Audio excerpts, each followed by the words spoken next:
नमस्कार बंधुरा बेंगली होम कुके सबाइके स्वागत। आज आपनादेर संगे शेयर करब আমলকির टक मिष्टि झाल आचारेर रेसिपि। रोदे देওয়ার झमेला छाड़ाई अनेक दिन पर्यन्त संरक्षण करे राखते पारबेन। ताहले चलुन आर देरी ना करे देखे निन এই আচারের रेसिपि। আমলকির আচার বানানোর জন্য 500 গ্রাম আমলকি নিয়েছি। আচার বানানোর জন্য ফ্রেশ আমলকি নিতে হবে, তাহলে আচারটা অনেক দিন পর্যন্ত ভালো থাকবে। এবার আমলকিগুলো ভাপিয়ে সেদ্ধ করে নেব। তার জন্য কিছুটা জল নিয়ে ঢাকা দিয়ে গরম করে নিয়েছি। এবার এই ঝুড়িতে আমলকি দিয়ে ঢাকা দিয়ে সেদ্ধ করে নিতে হবে।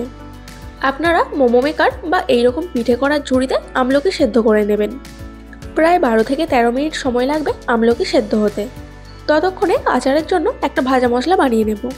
একটা শুকনো কড়াই নিতে হবে, 1 চামচ কালো সরষে, 1 চামচ মৌরি, হাফ চামচ জিরে, এছাড়াও লাগবে 1/3 চামচ মেথি আর 2টো শুকনো লঙ্কা।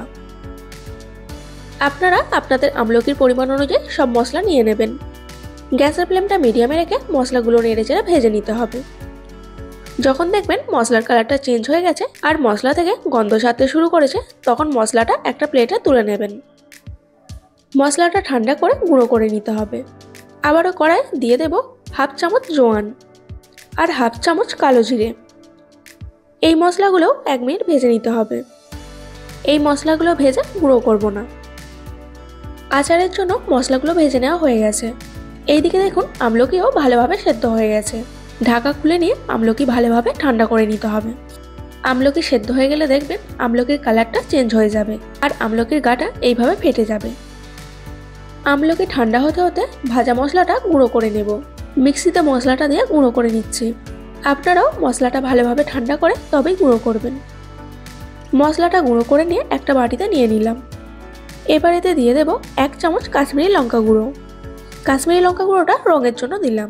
এরপর দেব হাফ চামচ হলুদ গুঁড়ো, হাফ চামচ বিট লবণ আর পরিমাণ মতো খাওয়ার লবণ।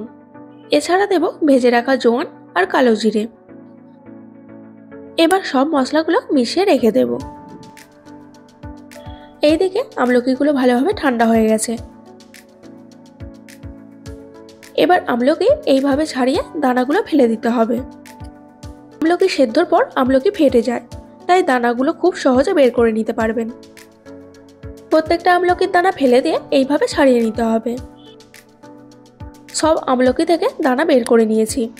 চাইলে এরপর 2-3 ঘন্টা রোদে শুকিয়ে নিতে পারেন, তাহলে আচারটা অনেকদিন পর্যন্ত ভালো থাকবে। এরপর একটা কড়াই নিয়ে নিতে হবে 5-6 চামচ সরষের তেল। তেল ধোঁয়া ওঠা গরম হলে দিয়ে দিতে হবে 1/4 চামচ হিং আর 1 চামচ মতো আদা কুচি। এরপর আদার কাঁচা গন্ধ চলে গেলে দিয়ে দেব আমলকি।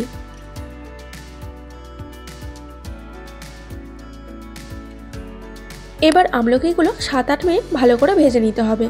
আচার রোদে না দিলেও অনেকদিন পর্যন্ত ভালো থাকবে।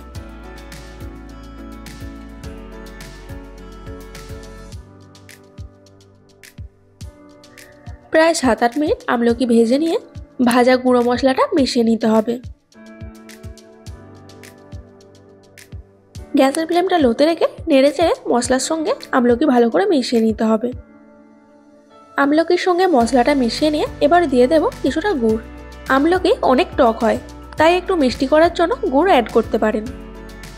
এবার পারফেক্টভাবে রেডি হয়ে গেল আমলকির টক মিষ্টি ঝাল আচার। আচারটা প্লেটে তুলে ঠান্ডা করে নিয়ে কাঁচের জারে রেখে দেবেন। আচারটা 10 থেকে 12 দিন পর খেতে পারবেন। বন্ধুরা, আজকের এই আচারের রেসিপিটি আপনাদের কেমন লাগলো অবশ্যই কমেন্ট বক্সে জানাবেন। রেসিপিটি ভালো লাগলে অবশ্যই একটি লাইক দিয়ে কাছের বন্ধুদের শেয়ার করবেন। আর বেঙ্গলি হোম কুকের পরবর্তী ভিডিও দেখার জন্য চ্যানেলটিকে সাবস্ক্রাইব করে পাশে থাকা বেল আইকন প্রেস করে অল নোটিফিকেশন অন করে রাখবেন। আজকের মতো এই পর্যন্তই। দেখা হচ্ছে নতুন কোনো রেসিপি নিয়ে। ভালো থাকবেন, সুস্থ থাকবেন। ধন্যবাদ।